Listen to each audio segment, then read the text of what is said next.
சொந்த பந்தம் சொந்த பந்தம்.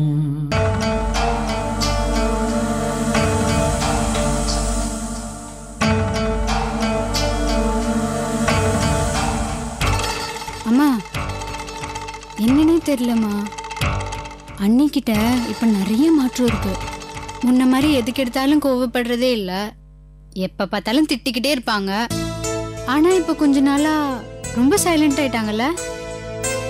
முன்ன மாதிரி என்கிட்ட ரொம்ப ஃப்ரெண்ட்லியெல்லாம் பழகுறாங்கன்னு சொல்ல முடியாது. ஆனா முன்ன இருந்ததுக்கும் இப்ப இருக்கிறதுக்கும் ரொம்ப நிறைய வித்தியாசம் இருக்குல்லம்மா. அதுவா, அது பெரிய கதைமா. கதையா? என்னம்மா அது? அதாம்மா, உங்க அண்ணனும் அண்ணியும் எங்கேயோ ஹனிமூன் போனாங்க பாரு. ஆமா. அங்க ஏதோ ஒரு ஹோட்டல்ல தங்கினாங்களாம். அந்த ஹோட்டல்ல யாரோ பேய பத்தி பேசியிருக்காங்க. அத கேட்டு பயந்து போன சௌந்தர்யா உங்க அண்ணனை விடாம பிடிச்சிட்டு இருக்கா. என்னம்மா சொல்ற? அன்னைக்கு பேய்னா அவ்வளவு பயமா? இருக்கட்டும்மா, ஒண்ணு பெரியவங்க கிட்ட பயம் இருக்கணும், இல்ல கடவுள் மேல பயம் இருக்கணும். ஆனா உங்க அன்னிக்கு பேய் மேல பயம் இருக்கு. எப்படியோ ஏதோ ஒரு இடத்துல பயம் இருந்தா சரிதான். அவங்க ரெண்டு பேரையும் எப்படியாவது சேர்த்து வையன்னு நான் கடவுள்கிட்ட வேண்டிக்கிட்டு இருந்தேன்.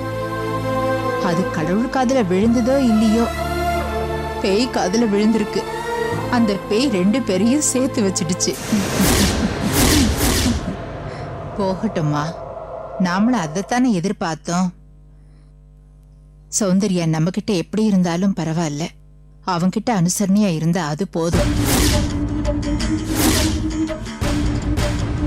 இவங்க ரெண்டு பேரும் ஒருத்தருக்கு ஒருத்தர் புரிஞ்சுக்காமலேயே இருந்தா இவங்க எப்ப ஒண்ணு சேருவாங்க, எப்படி வாழ போறாங்கன்னு பயந்துகிட்டே இருந்தேன். அந்த பேய் தயவால அது நடந்துருச்சு.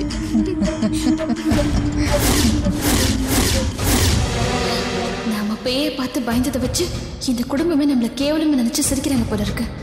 அம்மாவுக்கு மகளுக்கும் நான் கேலியா போயிட்டு போல இருக்கு. பேயை வச்சு நாங்க ஒண்ணு சேரணுமா? அப்படி ஒரு ஆசை உங்களுக்கு இருக்கா? இருங்க, நான் யாருன்னு காட்டுறேன். ஆமா சத்யா, முதல்ல நான் அப்படிதான் நினைச்சேன். இனிமே இந்த ஊர்லயே செட்டில் ஆயிடலான்னு முடிவு பண்ணிட்டேன். உங்க வீடு காலியானதும் எனக்கு கொடுத்த உதவியா இருக்கும். நாளைக்கு உங்களை நேர்ல வந்து பாக்குறேன். தேங்க்யூ.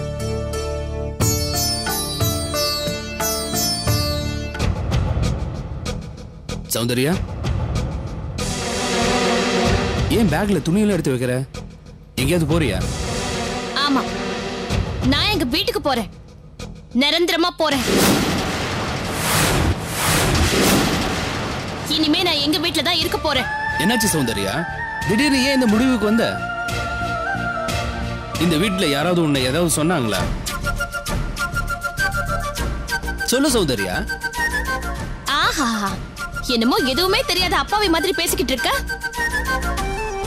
எனக்கு நீங்க என்ன நினைச்சுக்கிட்டு இருக்கீங்கன்னு தெரிஞ்சு போச்சு. நான் பேய்க்கு பயப்படுறேன்னு அதை வச்சு என் கூட ஒட்டிக்கலாம் தானே நீ முடிவு பண்ணிருக்க. இப்பதான் எனக்கு எல்லாமே புரியுது. அன்னைக்கு ஹோட்டல்ல யாரோ ரெண்டு பேரை விட்டு என் முன்னாடி உட்காந்து பேய் கதையை பேச வச்சது கூட நீயா தான் இருக்கணும். நீதான் அந்த ரெண்டு பேரையும் செட் பண்ணி அனுப்பி வச்சிருக்கணும். இப்படி சீப்பா எதையாவது பண்ணி உன் கால்ல என்ன விழ வைக்கணும் நீ பாக்குறல்ல. சௌந்தர்யா ப்ளீஸ், நான் சொல்றத கொஞ்சம் கேளு.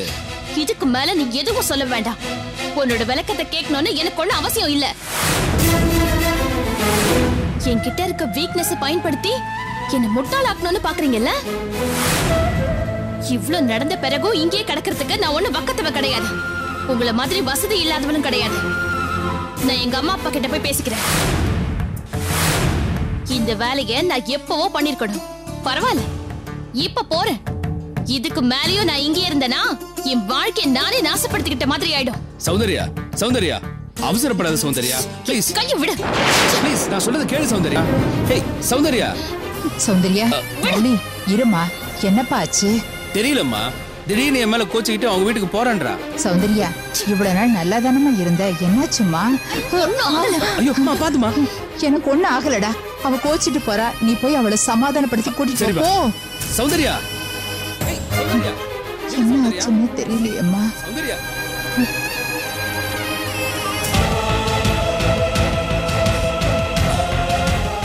சௌந்தர்யா, ஏய் சௌந்தர்யா ப்ளீஸ் நில்லு. சௌந்தர்யா கையை விடு. சௌந்தர்யா போகாத. சௌந்தர்யா, சௌந்தர்யா உன்னை பயமுறுத்துற மாதிரி எதுவுமே செய்யல. சௌந்தர்யா நில்லு. சௌந்தர்யா வீட்டுக்கு வா. கையை இடு. இது பாரு, இதுக்கு மேல நீ என்கிட்ட எதுவும் பேச வேண்டாம். நான் போகணும்னு முடிவு பண்ணிட்டேன். நான் ஒரு தடவை முடிவு பண்ணா அதை யாராலையும் மாத்த முடியாது. என் முடிவுல நான் எவ்வளவு உறுதியா இருப்பேன்னு உனக்கு நல்லா தெரியும். ரோட்ல நின்று என்கிட்ட வம்பு பண்ணாம பேசாம போ. என் பின்னாடி வந்து அசிங்கமா போயிடும்.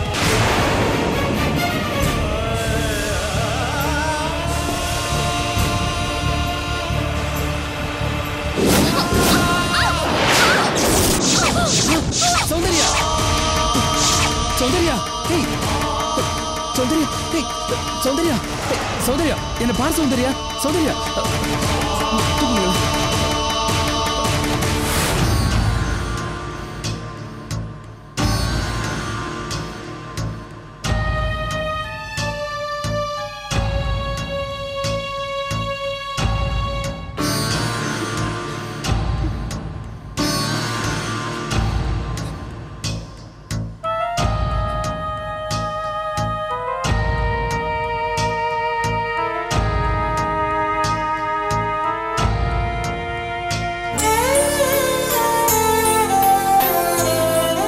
சௌந்தர்யாவை இப்படி பண்ணதுன்னு எனக்கு ஆச்சரியமா இருக்கு.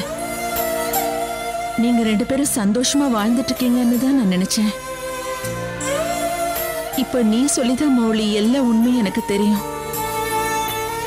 நீ இந்த விஷயத்தெல்லாம் என்கிட்ட முன்னாடியே சொல்லிருக்கலாமே. நீ என்ன புதுசா இல்ல எங்கிருந்தோ வந்த மாப்பிள்ளையா? உன்னதான் நாங்க சின்ன வயசுல இருந்தே பாத்துட்டு இருக்கோமே.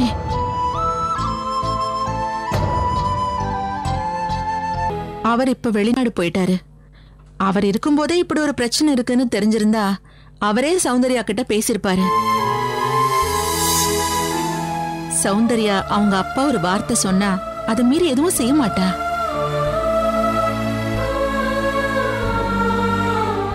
நான் தாங்க இந்த விஷயத்த உங்ககிட்ட சொல்ல வேண்டாம்னு சொன்னேன்.